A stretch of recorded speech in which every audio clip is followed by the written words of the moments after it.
प्रिय विद्यार्थियों, जय हिंद। आइए हम लोग आज पॉलिटी में पढ़ते हैं भारत की संसद, इंडियन पार्लियामेंट। भारत में संसदीय प्रणाली इंग्लैंड से ली गई, जिसे हम आपको पूर्व में संविधान के स्रोतों में बता चुके हैं। हम लोगों ने संसदीय प्रणाली इंग्लैंड से ली। इतना ही नहीं बल्कि उसमें प्रधानमंत्री प्रणाली भी हम लोगों ने इंग्लैंड से लिया। लेकिन विद्यार्थियों, संसद को केवल कह दिया जाए कि हमारी संसद, तो क्या समझेंगे आप? संसद का मतलब, संसद का मतलब क्या केवल लोकसभा या राज्यसभा या लोकसभा राज्यसभा दोनों? क्या समझेंगे आप? यहां पर हम लोगों को जब संसद का अध्ययन करना होता है तो हम लोग संसद में लोकसभा, राज्यसभा और राष्ट्रपति तीनों को मिलाते हैं, तब वो बनती है संसद यानी और पार्लियामेंट। और इस संसद को हम लोग जब अनुच्छेद 52 राष्ट्रपति, जिसे कि आप पूर्व में पढ़ चुके हैं, बड़ा विधिवत इनको पढ़ाया गया, और उसके बाद राज्यसभा, राज्यसभा अर्थात उच्च सदन। ये उच्च सदन है जहां राज्यों के लोगों का प्रतिनिधित्व होता है, और अब इनका चयन खुले मतदान व्यवस्था द्वारा किया जाता है। इसके बाद फिर आती है इसी में लोकसभा, अनुच्छेद 81। तो अनुच्छेद 52, अनुच्छेद 80 और अनुच्छेद 81 यानी राष्ट्रपति, राज्यसभा और लोकसभा तीनों को मिलाकर बनती है पार्लियामेंट। और यह संसद जो है अनुच्छेद 79 के तहत मानी जाती है, 79। अब इस लोकसभा राज्यसभा की रचना को भी हम लोग जाने। इसके पूर्व हम लोग राज्यसभा को अभी अभी जाने कि ये उच्च सदन है। इधर लोकसभा, ये लोकसभा जो है ये निम्न सदन है। लोकसभा निम्न सदन, लेकिन पॉपुलर लोकप्रिय सदन है। आप यहां पर कह सकते हैं जो लोकसभा है यह निचला सदन या निम्न सदन है, और यह लोकप्रिय सदन है। ये ठीक, अनुच्छेद 81 के तहत लोकसभा जो कि निचला सदन या निम्न सदन है लेकिन लोकप्रिय सदन है, इसमें आम जनता की भागीदारी होती है। और राज्यसभा, ये राज्यसभा जो है यह उच्च सदन है, और इसमें आम जनता की भागीदारी नहीं होती, बल्कि राज्य विधानसभाएं अपने अपने राज्यों से प्रतिनिधियों को चुनकर भेजती हैं, ये राज्यसभा। आइए हम लोग इनकी थोड़ी थोड़ी संरचना के बारे में जानते चलते हैं। राज्यसभा और लोकसभा की आखिर संरचना क्या है, क्योंकि राष्ट्रपति के बारे में तो हम लोग पहले जान चुके हैं, और उसमें कहा गया है कि भारत का एक राष्ट्रपति होगा, अनुच्छेद 52। और अनुच्छेद 53 में कहा गया कि राष्ट्र की समस्त कार्यपालिका शक्ति राष्ट्रपति में निहित होगी। उसके बाद फिर उनकी चुनाव प्रणाली, राष्ट्रपति की योग्यताएं राष्ट्रपति बनने की, और उसके बाद राष्ट्रपति के शपथ ग्रहण, राष्ट्रपति पर महाभियोग, राष्ट्रपति की शक्तियां, ये सारी चीज जो है हम लोगों ने उसमें जाना था। राष्ट्रपति के बाद राज्यसभा। अब राज्यसभा की जरा रचना को हम लोग जान लेते हैं कि राज्यसभा की रचना कैसे होती है, फिर उसके बाद हम लोग जानेंगे लोकसभा की रचना कैसे होती है। ठीक, सबसे पहले विद्यार्थियों हम लोगों को यह जान लेना है कि जो राज्यसभा या लोकसभा जिसकी रचना हम पढ़ने जा रहे हैं, ये आखिर पहली बार कब अस्तित्व में आई। देखिए, राज्यसभा 3 अप्रैल 1952 में अस्तित्व में आती है। लोकसभा 17 अप्रैल 1952 में सत्ता में आती है और अस्तित्व में आती है। भारत की पहली निर्वाचित संसद, इससे थोड़ा ध्यान दीजिएगा, ये 6 मई 1952 को, जिसकी प्रथम बैठक 13 मई को हुई। तो इसका मतलब जो इसके पहले जो संसद थी वो निर्वाचित नहीं थी। इसका तो यही मतलब हुआ, वो संसद वाकई निर्वाचित नहीं थी। जिस संसद ने हमारा संविधान बनाया, हमने आपको जब पीछे संविधान सभा के बारे में पढ़ाया होगा तो वहां संभवतः हमने आपको जरूर यह बताया होगा कि जो हमारी संविधान सभा बनी, जिस संविधान सभा को हमने बनाकर अपना संविधान निर्माण शुरू किया था, वह संविधान सभा अप्रत्यक्ष रूप से जनता के द्वारा चुनी गई थी। क्योंकि कैबिनेट मिशन ने कहा था कि संविधान सभा का गठन अतिशीघ्र हो जाना चाहिए, तो संविधान सभा के लिए पूरे देश से चुनाव करवाने की बात उन्होंने नहीं कहा। उन्होंने कहा 1945 में जो भारत की विधानसभाएं चुनी गई, वो विधानसभाओं का चुनाव हुआ कहां था? 11 ब्रिटिश प्रांतों में हुआ था। चुनाव तो वही हो सकता है, अब देसी रियासतों में तो चुनाव होगा नहीं, जो लगभग 652 की संख्या में थी, तो वहां तो चुनाव होता नहीं था। और प्रेसिडेंसी नगरों में सीधे सीधे एक एक ब्रिटिश प्रेसिडेंट ब्रिटिश आयुक्त होता था, कमिश्नर, तो वहां तो 4 ब्रिटिश प्रेसिडेंसी थी, वहां चुनाव होता नहीं था। चुनाव 11 ब्रिटिश प्रांतों में होते थे, और ये 11 ब्रिटिश प्रांत की जो विधानसभाएं 1945 में चुनी गई थी, उन विधानसभाओं ने 10 लाख की जनसंख्या पर संविधान सभा के लिए एक एक सांसद चुना। इस प्रकार कैबिनेट मिशन ने कहा था कि 11 ब्रिटिश प्रांतों से 293 सदस्य आने चाहिए, 4 सदस्य प्रेसिडेंसी नगरों से, यानी एक एक प्रेसिडेंसी नगर से एक एक सांसद, तो 296 हो गए। और फिर उन्होंने यह भी कहा था कि देसी रियासतें भी अपने यहां से प्रतिनिधि मनोनीत करके भेजे, तो 93 सदस्य उनको दिए गए थे। कुल मिलाकर के 389 सदस्यों की बात थी, लेकिन बाद में जब ये लोग हट गए, देसी रियासत के लोग, और 79 सदस्य निर्वाचित होकर के अप्रत्यक्ष रूप से मुस्लिम लीग के आए थे, और मुस्लिम लीग भी हट गई, तो लगभग 223 सांसदों ने हमारे देश के संविधान निर्माण शुरू किए थे। ध्यान दीजिएगा, वो संविधान सभा जो बनी थी वह अप्रत्यक्ष रूप से जनता द्वारा चुनी गई थी, वह एक निर्वाचित संसद नहीं थी। ये हमने शायद आपको उस समय बताया होगा। यहां हमने ये भी बताया होगा कि ये जो संविधान सभा थी, इसके 2 कार्य थे।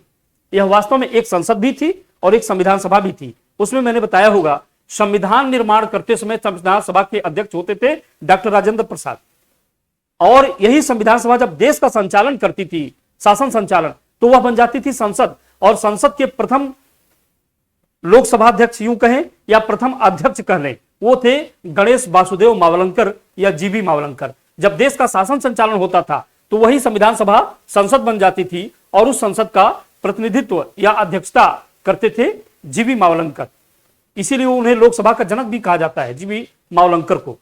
जीबी मावलंकर को लोकसभा का जनक भी कहा जाता है, या यूं कहले संसद का जनक भी कहा जाता है।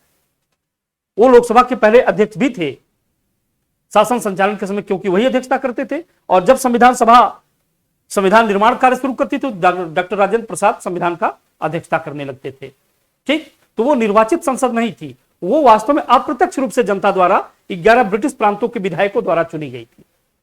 ठीक, यानी उस संसद ने जब संविधान निर्माण कर लिया और उसका 5 साल का कार्यकाल बीत गया, तो उसके बाद देश में आम चुनाव हुआ, और देश में पहली निर्वाचित संसद आई 6 मई 1952 को। इस प्रथम निर्वाचित संसद की बैठक हुई थी 13 मई 1952 को। ठीक, इसके पहले राज्यसभा की रचना हो चुकी थी 3 अप्रैल को, और लोकसभा का गठन किया जा चुका था 17 अप्रैल 1952 को। उसके बाद फिर चुनाव हुआ, और चुनाव में लोकसभा और राज्यसभा के सदस्य चुनकर आए। ये आपके सामने इतने तथ्य हैं।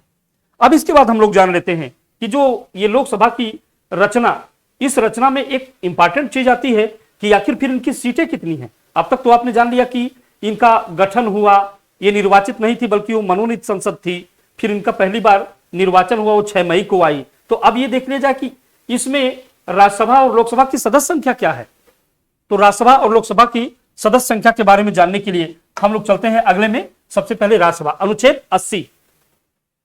ध्यान दीजिएगा विद्यार्थियों, जब संसद की बात आएगी तो अनुच्छेद 79 अब इसके तहत आते हैं लोकसभा, राज्यसभा और राष्ट्रपति।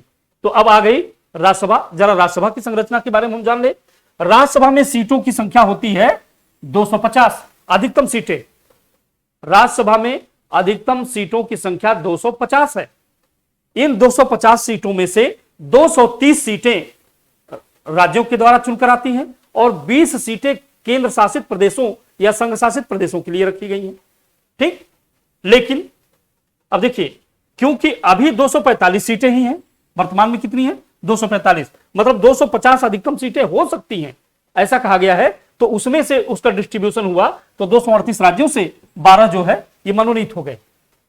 238 राज्यों से, सॉरी मैंने शायद कह दिया होगा कि 20 संघ शासित प्रदेशों से, वो लोकसभा वाला याद आ गया, सॉरी। यहां पर थोड़ा ध्यान दीजिएगा, राज्यसभा की सीटों में से ये जो अधिकतम 250 सीटें हैं, इसमें से 238 राज्यों से आएंगी, यानी राज्यों से लोग राज्यसभा सदस्य चुन के भेजेंगे, प्रत्येक राज्य अपने अपने यहाँ से। और हम लोगों के यहाँ राज्यसभा में जो सीटों का आवंटन वो असमान है, मैंने अनुसूचियों में बताया होगा। राज्यसभा में सीटों का आवंटन असमान है, जो जितना बड़ा राज्य है, जिसकी जितनी जनसंख्या है, उसी आधार पर लगभग 20 लाख की जनसंख्या, 10 लाख से आगे की जनसंख्या पर एक राज्यसभा सदस्य का चयन किया जाता है और उसको राज्य की विधानसभाएं चुनती हैं। तो जिस राज्य की जितनी विधानसभा, जितनी जनसंख्या है, उतनी ज्यादा सीटें उस राज्य की विधानसभा में है। तो उतने जितने राज्य की विधानसभा के सदस्य हैं, उतने अधिक राज्यसभा सदस्य भेज सकते हैं। तो इसलिए उत्तर प्रदेश की जनसंख्या सबसे ज्यादा, हम लोगों की विधानसभा सदस्य संख्या सबसे ज्यादा, तो हम लोगों के यहाँ सबसे अधिक राज्यसभा सदस्य भी चुनकर भेजे जाते हैं, और वो है 31, यानी 31 सदस्य हमारे यहां से चुनकर भेजे जाते हैं। इसके बाद महाराष्ट्र की संख्या है। तो इस प्रकार हम लोगों के यहां जो है, जैसे 31 उत्तर प्रदेश से ही हो जाती है, पूरे प्रांतों से मिला लिया जाए तो हम लोगों के यहां से 238 राज्यों से सदस्य भेजे जाने चाहिए, एक संख्या 250 हो तो। और 12 सदस्य मनोनीत किए जाते हैं, किसके द्वारा? राष्ट्रपति द्वारा। ये राष्ट्रपति द्वारा 12 सदस्य मनोनीत किए जाते हैं, ठीक। लेकिन अभी 245 सीटें हैं, 250 सीटें नहीं है, अभी 245 सीटें हैं। अतः राज्यों से सीटें आएंगी 233 और 12 राष्ट्रपति महोदय मनोनीत कर देंगे, है ना।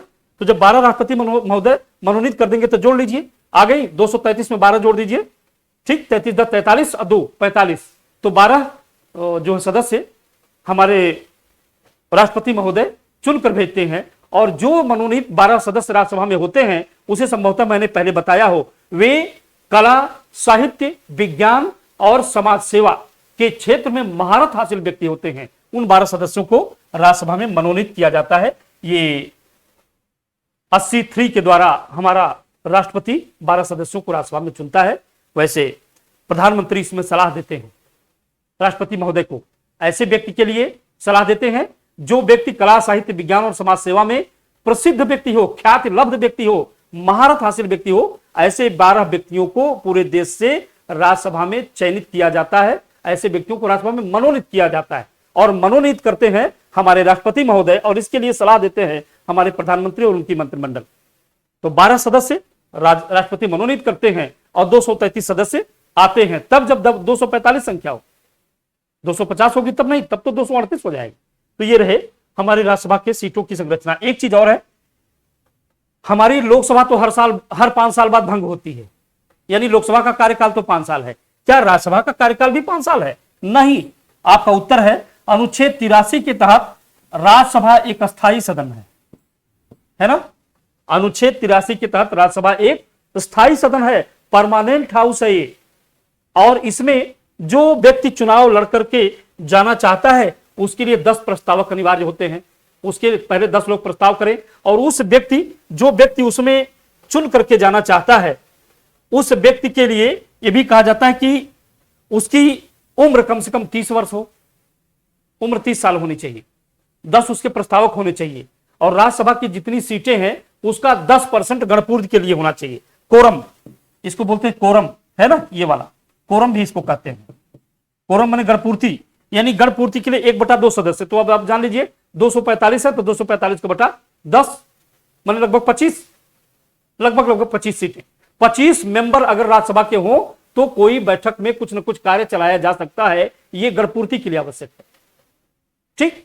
ये उस सदन की सीटों का 1/10, और जो उसमें चुनाव लड़ना चाहता हो वह व्यक्ति कम से कम 30 वर्ष का हो, और वो 30 वर्ष का व्यक्ति चुनाव लड़ने के काबिल होता है।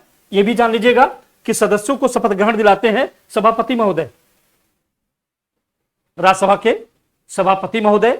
यदि वे कहीं किसी कारणवश उपस्थित न हो तो उपसभापति महोदय ऐसा कर सकते हैं, ये सदस्यों को शपथ दिलाते हैं। एक बात और जान लीजिएगा, राज्यसभा में कोई आरक्षण की व्यवस्था नहीं है, राज्यसभा में आरक्षण की व्यवस्था नहीं है, जबकि लोकसभा में आरक्षण की व्यवस्था एससी, एसटी, ओबीसी और एंग्लो इंडियन लोगों के लिए कुछ न कुछ आरक्षण की व्यवस्था की गई है। इनमें जो मतदान किया जाता है, यानी जब इनको मतदान से भेजा जाता है तो ये खुले मतदान के द्वारा, गुप्त मतदान नहीं, खुले मतदान के द्वारा, लेकिन सिंगल ट्रांसफर वोट सिस्टम के द्वारा, जैसा कि उपराष्ट्रपति और राष्ट्रपति का चुनाव जैसे किया जाता है एकल संक्रमण मत पद्धति के द्वारा, सिंगल ट्रांसफर वोट सिस्टम, यानी वरीयता के आधार पर 1 2 3 4 आप कई वोट दे सकते हैं। इसी के तहत यानी इसी रीति से, इसी तरह से राज्यसभा के सदस्यों का भी चुनाव होता है, लेकिन लोकसभा का जो चुनाव होता है वो गुप्त मतदान पद्धति के द्वारा होता है, विधानसभा का चुनाव गुप्त मतदान पद्धति के द्वारा होता है, लेकिन राज्यसभा का चुनाव खुली मतदान पद्धति के द्वारा होता है, एसटीवीएस यानी सिंगल ट्रांसफर वोट सिस्टम के द्वारा होता है। ठीक, लेकिन लोकसभा में ये ऐसा नहीं है, बल्कि वहां गुप्त मतदान पद्धति अपनाई जाती है। और इस प्रकार चुने हुए लोगों को हमारे सभापति महोदय उनको शपथ ग्रहण दिलवाते हैं। ध्यान रहे, ये जो अभी अभी हमने बताया ये एक अस्थायी सदन है। जो अस्थायी सदन है तो इसके सदस्यों का कार्यकाल 6 वर्ष होता है। कितना? सदस्यों का कार्यकाल 6 साल। इनके सदस्यों के लिए कार्यकाल 6 साल बताया गया है, अर्थात 6 साल तक ये वहां सांसद बने रहेंगे राज्यसभा के, और प्रत्येक दूसरे वर्ष इसके 1/3 सदस्य उसमें से रिटायर होते रहते, फिर उतने चुन करके जाते रहते हैं। तो इस तरह से इनकी कार्यप्रणाली है, अर्थात सदस्यों का कार्यकाल राज्यसभा के, बहुत बेहतर ढंग से आप यहां कह सकते हैं, राज्यसभा के सदस्यों का कार्यकाल 6 वर्ष होता है। सदस्यों का कार्यकाल 6 वर्ष इतना होता है, जबकि लोकसभा के सदस्यों का कार्यकाल 5 साल होता है। यहां देखिए 6 साल होता है। एक अस्थायी सदन होने के नाते इसमें वरीयता दी गई कि इसका कार्यकाल ज्यादा होगा, और परमानेंट सदन है अनुच्छेद 83 के तहत, तो ये कभी भंग होता ही नहीं। हर दूसरे वर्ष इसमें से 1/3 सदस्य रिटायर होते रहते हैं और उतने चुनकर जाते रहते हैं। चुनाव उनका एकल संक्रमण मत पद्धति से होता है, एसटीवीएस से होता है। इस प्रकार खुली व्यवस्था के तहत इनका कार्य चलता है। ये राज्यसभा हो गई आपके सामने। आइए दूसरा एक सदन हम देखते हैं, वो है लोकसभा। अनुच्छेद 81, लोकसभा सीटों की अधिकतम संख्या। पहले तो हम लोग जान लें कि हमने संसद कहां से लिया, अभी बताया, ब्रिटेन से। वहां भी इसी तरह से जैसे राज्यसभा लोकसभा, उसी तरह वहां हाउस ऑफ लॉर्ड और हाउस ऑफ रिप्रेजेंटेटिव या हाउस ऑफ कॉमन्स, 2 सदस्य सदन वहां भी है। हाउस ऑफ कॉमन्स हमारी लोकसभा की तरह है और हाउस ऑफ लॉर्ड हमारी राज्यसभा की तरह है। वहां हाउस ऑफ लॉर्ड में राज समाज के लोग होते हैं, है ना, राजे महाराजे, सामंत, नाइट्स, रानी के कृपा पात्र, पूंजीपति वर्ग, धनिक वर्ग, जमींदार वर्ग, ये लोग राज्यसभा के सदस्य होते हैं वहां। ठीक, तो उसी तरह से हमारी राज्यसभा है। लेकिन जैसे वहां हाउस ऑफ कॉमन्स आम जनता, सामान्य जनता का सदन है, लोकप्रिय सदन है, उसी तरह से हमारे यहां भी लोकसभा अनुच्छेद 81 के तहत एक लोकप्रिय सदन है, और इसकी संख्या बाकायदे सदन की सदस्य संख्या तय की गई है, और वो है अधिकतम सदस्य संख्या 552। ठीक, इसमें से 530 राज्यों से और 20 केंद्र शासित प्रदेशों से आते हैं। यदि 552 सीटें हैं तो हमारे 530 सदस्य राज्यों से चुनकर आएंगे और 20 सदस्य केंद्र शासित प्रदेशों से चुनकर आएंगे। लेकिन वर्तमान में हमारे लोकसभा की सदस्य संख्या या लोकसभा की सीटें 552 नहीं है। ठीक, 552 सीटें तो है नहीं। हाँ, इसमें एक चीजें भूल रही, 2 सदस्य मनोनीत किए जाते हैं। किससे? Anglo Indian.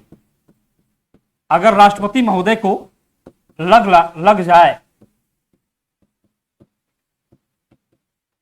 कि लोकसभा में एंग्लो इंडियन सदस्यों का कोई प्रतिनिधित्व नहीं है, तो वह 2 सदस्यों को अपनी तरफ से लोकसभा में मनोनीत कर सकते हैं।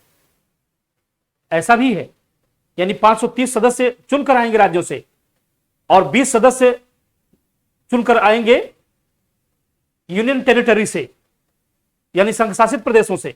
लेकिन 2 सदस्य इन परिस्थितियों में, अगर उनकी संख्या है लोकसभा में एंग्लो इंडियन सदस्यों की, तब तो कोई बात नहीं। लेकिन अगर कहीं राष्ट्रपति को लगता है कि इस पूरी सदन में एंग्लो इंडियन सदस्यों का कोई प्रतिनिधित्व ही नहीं है, तो इन परिस्थितियों में राष्ट्रपति महोदय को यह अधिकार है कि वो 2 सदस्य एंग्लो इंडियन समुदाय से मनोनीत कर सकते हैं। इस प्रकार 552 सीटों पर ऐसा किया जा सकता है। लेकिन किंतु वर्तमान में सीटें कितनी हैं? 545। अभी 552 सीटें नहीं है जी, 545 सीटें ही हैं। इसलिए केंद्र शासित प्रदेशों से 13 सीटें ही आती हैं। कितनी? 13 सीटें। याद रखिएगा इसको कायदे से। केंद्र शासित प्रदेशों से 13 सीटें आती हैं और 530 सीटें राज्यों से चुनी जाती हैं। ठीक, तभी तो ये हो सकता है, क्योंकि 13 सीट केंद्र शासित प्रदेश, देख लीजिए 530 वो तो हो गया 543, और 2 एंग्लो इंडियन सदस्य चुने जाएंगे 545, तो 43 + 2 45 हो जाएगा। तो इस प्रकार 545 सीटें जो आती हैं उसमें से हमारे 13 सीटें राज्यसभा, 13 सीटें यूनियन टेरिटरी से यानी संघ शासित प्रदेशों से आती हैं। 2 सदस्य एंग्लो इंडियन राष्ट्रपति महोदय मनोनीत कर देते हैं और 530 सीटें अभी तक वर्तमान में हम लोगों के राज्यों से चुनकर आ रही हैं इस समय तक। हाँ, इसमें एक अनुच्छेद काफी इंपॉर्टेंट है कि आखिर एंग्लो इंडियन सदस्य जो हैं वो किस अनुच्छेद के तहत चुनकर भेजे जाते हैं। अनुच्छेद 331 के तहत एंग्लो इंडियन सदस्य हमारी लोकसभा में मनोनीत किए जा सकते हैं। ये अनुच्छेद 331 के तहत ये लोग हैं, है ना। इन लोगों का बाकायदा कई अनुच्छेद ही दे दिया है, एंग्लो इंडियन लोगों के, फिर SC ST लोगों के, उसके बाद फिर OBC इत्यादि के सारे जो है वो दे दिए गए। अच्छा, इनका निर्वाचन कैसे होता है? प्रत्यक्ष निर्वाचन, है ना। इनका निर्वाचन प्रत्यक्ष रूप से जनता के द्वारा, राज्यसभा के लोगों का प्रत्यक्ष रूप से जनता के द्वारा नहीं होता। ध्यान दीजिएगा, राज्यसभा के सदस्यों का चयन, जो राज्यसभा के सदस्यों का निर्वाचन, चयन नहीं, निर्वाचन। देखिए, मनोनीत होना, चयनित करना और निर्वाचित करना, तीन बातें हैं। मनोनीत करना और निर्वाचित करना। निर्वाचित करना मतलब होता है इलेक्टेड, इलेक्टेड मतलब होता है निर्वाचन, और सेलेक्टेड मतलब होता है मनोनीत करना, और चूज मतलब होता है चुनना, है ना। चयन करना, चयन करना मतलब चूज। जब आपको लोकसभा अध्यक्ष पढ़ाएंगे ना तो उसमें आएगा चूज, यानी उसको चूज किया जाता है, उसमें से चुना जाता है, उसको निर्वाचित नहीं किया जाता, उसको मनोनीत नहीं किया जाता, उसको लोकसभा सदस्यों में से चुना जाता है। हम आपको बाद में बताएंगे, लेकिन अभी आप इतना ही जानें। तो इस तरह से आप देखते हैं यहां एंग्लो इंडियन सदस्य जो है ये सिलेक्ट किए जाते हैं, मनोनीत किए जाते हैं, इनको अपनी तरफ से प्रूव कर देता है कि ये आपके सदस्य होंगे। तो इस प्रकार हम देखते हैं कि इनका चुनाव यानी लोकसभा सदस्यों का चुनाव कैसे होता है? प्रत्यक्ष रूप से जनता के द्वारा, राज्यसभा का अप्रत्यक्ष रूप से जनता, क्योंकि जनता विधानसभा सदस्य चुनती है और विधानसभा सदस्य राज्यसभा के सदस्यों को चुनते हैं, तो अप्रत्यक्ष रूप से वो लोग जनता के द्वारा चुने जाते हैं। ये भी यहाँ पे है। और इनमें ये भी जान लीजिए कि ऐसे लोगों के लिए मतदान की उम्र कितनी है। यहां मतदान की उम्र पहले 21 वर्ष थी, लेकिन 61वें संविधान संशोधन के द्वारा मतदान की उम्र अब कर दी गई 18। तो मतदान की उम्र तो 18 वर्ष है। प्रत्येक 18 वर्ष का बालक जाकर के लोकसभा के चुनाव के दौरान अपने प्रत्याशी को वोट दे सकता है, मतदान कर सकता है। पहले थी 21, लेकिन अब क्या है, उम्मीदवार की उम्र क्या होगी? मैंने राज्यसभा में बताया उम्मीदवार की उम्र होगी 30 साल, लेकिन लोकसभा के उम्मीदवार की उम्र होगी 25 साल। कई बार ये कई छोटी मोटी परीक्षाओं में और बड़ी परीक्षाओं में आया भी है कि लोकसभा चुनाव लड़ने की उम्र होती है 25 ईयर, यानी उम्मीदवार 25 साल का हो तब वो चुनाव लड़ सकता है, और राज्यसभा में उम्मीदवार की उम्र होती है 30 साल। लेकिन वोट देने की उम्र लोकसभा में होती है 18 साल, जो कि पहले थी 21 साल।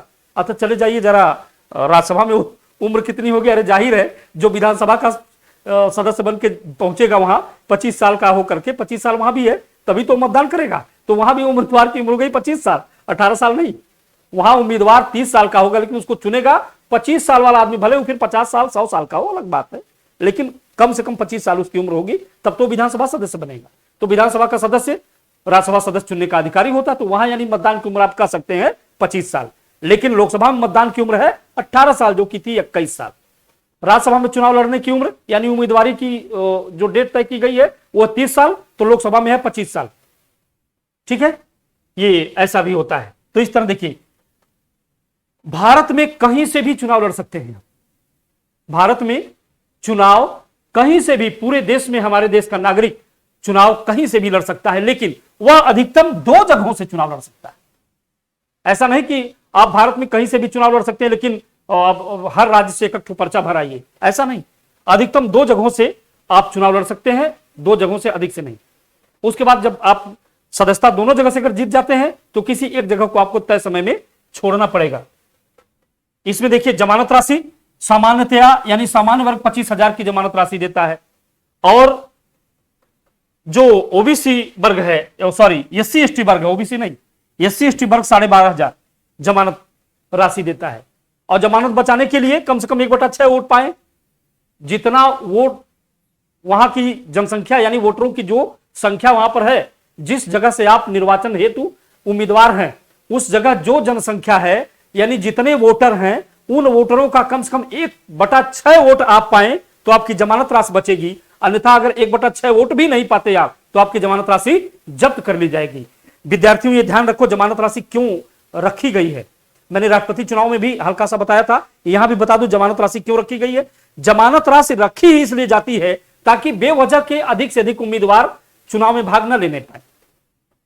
बेवजह का अब पैसा लग नहीं रहा तो चलिए सब लोग चुनाव लड़ लीजिए, क्या करना, पैसा थोड़ा लगना यार, तो पर्चा दाखिल कर दीजिए यार, उसी में हो जाएगा, चुनाव लड़ लो चल के, है ना। लेकिन अगर उसमें कुछ पैसा लगा दिया जाएगा ना तो कुछ इनको जरूर हतोत्साहन होगा। भले बहुत ज्यादा जो बिगड़े रहता है कोई बात नहीं, 25 लाख रुपया 25,000 रुपया खर्च हो जा रहा है, अरे यार 12,500 तो खर्च होता है ना, वो बात दूसरी। थोड़ा वैसा दिमागी पुंज टाइप आदमी होगा तो भले वो कर दे, नहीं तो 25,000 रुपया जब लगेगा ना या 12,500 लगेगा ना तो थोड़ा सा हतोत्साहित हो जाएगी, अरे यार बेवजह वोट मिलना ना कुछ और 12,500 रुपया बेवजह का खर्च कर रहा हो, ऐसा। तो उनको हतोत्साहित करने के लिए, बेवजह उम्मीदवारों को हतोत्साहन के लिए ऐसा किया जाता है। जायज हो, आपकी कुछ साख हो, चुनाव लड़ने में आप कुछ धाकड़ लग रहे हो तो आप चुनाव लड़िए, ऐसा इसीलिए किया जाता है। ऐसी इसी नाते जमानत राशि रखी जाती है। और ये भी उसमें आगे भी इसीलिए कर दिया कि 1/6 वोट नहीं पाएंगे तो ये जमानत राशि हो खत्म हो जाएगी। तो मान लीजिए कि भूल करके यार क्या लगता है यार 12,500 12,500 तो लग रहा है, देखेंगे, तो भाई साहब अगर आपने ऐसा कर दिया 1/6 वोट भी नहीं पाए तो गए काम से, वो 12,500 अगर SC ST है तो गए, और जनरल है तो सब 25,000 गए। तो कोई भी आदमी कितना पैसा वाला हो ऐसे पैसा बेवजह नहीं फेंकना चाहता है, इस नाते उसकी जमानत राशि बचाने हेतु कम से कम उसको वहां के वोटर यानी जितना वोट है उसका 1/6 वोट पाना आवश्यक होता है। ठीक। सदस्यों का कार्यकाल, ये सदस्यों के कार्यकाल की जो बात की गई 5 वर्ष, मैंने राज्यसभा के सदस्यों का कार्यकाल क्या बताया 6 साल, वो एक परमानेंट सदन है, लेकिन वहां उन लोगों की सदस्यों का कार्यकाल जो होता है 6 साल। ये परमानेंट सदन नहीं, ये तो हर 5 साल बाद भंग भी होता है, लोकसभा भंग भी होती है, और इनके सदस्यों का कार्यकाल भी 5 साल तय किया गया है। ये नहीं कि 1/3 सदस्य जो है हर दूसरे साल जो रिटायर होते रहे, यहां ऐसा नहीं, सीधा एक बार में चुनाव होगा, एक बार में सब लोग जाएंगे, इस तरह होता है यहां पर। ठीक। मंत्रियों का शपथ जान लीजिए, मंत्रियों को शपथ कौन दिलाता है? मंत्रियों को शपथ राष्ट्रपति महोदय दिलाते हैं। लोकसभा सदस्यों को शपथ लोकसभा अध्यक्ष महोदय दिलाते हैं, या यूं कह लें प्रोटेम स्पीकर महोदय दिलवाते हैं। ये ऐसा उन लोगों के लिए होता है। तो अनुच्छेद 99 के तहत लोकसभा के सदस्यों का शपथ ग्रहण होता है, और शपथ ग्रहण के बाद जो है वे लोकसभा सदस्य माने जाते हैं, तब से उनको वेतन मिलना, उनका कार्य करना शुरू होता है। इस प्रकार हम लोग देखते हैं कि सबसे बड़ी सीट जो है हमारे यहां मलखाजगिरी आंध्र प्रदेश में, ये लोकसभा की सबसे बड़ी सीट है, और क्षेत्रफल के आधार पर सबसे बड़ी सीट लद्दाख की है ना, और जनसंख्या के आधार पर मलखाजगिरी आंध्र प्रदेश की है। और सबसे छोटी सीट अगर देखी जाए तो लक्षद्वीप सीट जो है ना वो लोकसभा की सबसे छोटी सीट है। और लोकसभा में सीटों का जो आधार वर्ष लिया गया है कि किस आधार वर्ष के आधार पे हमारी सीटें 545 हैं या 552 है, किसके आधार पे? अभी 545 हमारी सीटें हैं। इस सीटों का जो आधार है 1971 की जनसंख्या पे हमारे सीटों का आधार वर्ष तय किया। उस समय जो जनसंख्या रही होगी उस आधार पे हमारी सीटें अभी इतनी है, ये 2026 तक रहेंगी इसी तरह। लेकिन लोकसभा के परिसीमन का आधार वर्ष 2001 है। लोकसभा के परिसीमन का आधार 2011 नहीं, और 2021 मान लीजिए जनगणना होगी। 2001 में जो जनगणना हम लोगों की हुई थी उसमें जो जनसंख्या थी वो हमारे लोकसभा सीटों के परिसीमन का आधार है कि ये एरिया इतनी एक जो है लोकसभा संसदीय क्षेत्र में आएगी। ये परिसीमन हो गया कि भाई फलाना भी हमारे इसमें रहेंगे, ये इधर भी रहेंगे। ये परिसीमन सीमा कितनी होगी एक संसदीय क्षेत्र की, इसका आधार जो है वो 2001, लेकिन सीटों का आधार 1971, और ये काबिज रहेगा 2026 तक। 2026 के बाद देखा जाएगा, जैसा भी होगा वैसा परिसीमन और सीटों के आधार को घटाया बढ़ाया जाएगा, सीटें बढ़ेंगी या घटेंगी जो भी होगा। एक चीज और जान लीजिए, लोकसभा में SC ST को आरक्षण, मैंने कहा अभी कि राज्यसभा में सीटों का कोई आरक्षण नहीं है, लेकिन लोकसभा में सीटें आरक्षित की गई हैं और SC ST को आरक्षित सीटें दी गई इस अनुच्छेद के अनुसार, अनुच्छेद 330 के अनुसार। इन लोगों को अभी हमने बताया 333 के आधार पे 2 सदस्य मनोनीत करते हैं राष्ट्रपति महोदय। ठीक। इन SC ST लोगों को 335 के साथ सेवाओं में आरक्षण दिया जाता है। इसी तरह से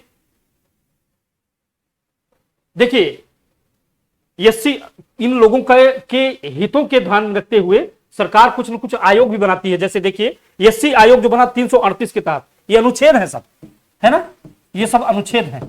ठीक। 338A के तहत 89वें संविधान संशोधन द्वारा 338A के तहत ST यानी शेड्यूल्ड ट्राइब आयोग बना। इसी तरह से OBC आयोग भी 340 के तहत बना। ठीक।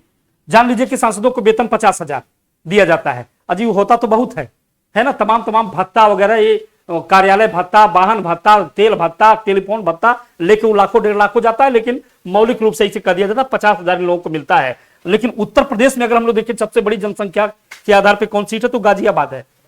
यूपी में गाजियाबाद जो है जनसंख्या के आधार पर सबसे बड़ी सीट है ये हम लोगों की, ठीक है। और वैसे मलखाजगिरी सबसे बड़ी है, सबसे छोटी लक्षद्वीप है, ये हमने आपको थोड़ी देर पहले बताया ही। तो ये रहे आपके यहाँ। हाँ, इसमें एक चीज है, जैसे सरकार 140 के तहत कोई चर्चा नहीं चाहती, जानते हैं 184 के तहत अगर सदन में चर्चा होती है तो उस चर्चा के बाद मतदान होता है। तो जो मेजोरिटी की गवर्नमेंट होती है वो तो कहती करवा लीजिए चर्चा, हम तो जीते ही जाएंगे, वो जानती है। लेकिन 184 के तहत जो अल्पमत की सरकारें होती है वो चर्चा नहीं करवाती, क्योंकि जानते हैं कि 184 के बाद होगा मतदान और कहीं पता चले कि क्रॉस वोटिंग न हो जाए। तो इस तरह से जो है यहां कहा जाता है कि 184 के तहत संसद या लोकसभा में सरकारें चर्चा के लिए तैयार नहीं होती। तो विद्यार्थियों, आपने जाना इस प्रकार संसद की रचना, उसमें लोकसभा राज्यसभा की सीटें, उनके कार्यप्रणाली, किस प्रकार से उनका चुनाव होता है, सारी चीजों को आपने जाना। नेक्स्ट वीडियो में हम आपको संसद की कार्यप्रणाली के साथ साथ सरकार और संसद की शक्तियों के बारे में चर्चा करेंगे। नेक्स्ट वीडियो में हम इसे आपको बताएंगे। इसमें बस इतना ही। धन्यवाद। जय हिंद विद्यार्थियों।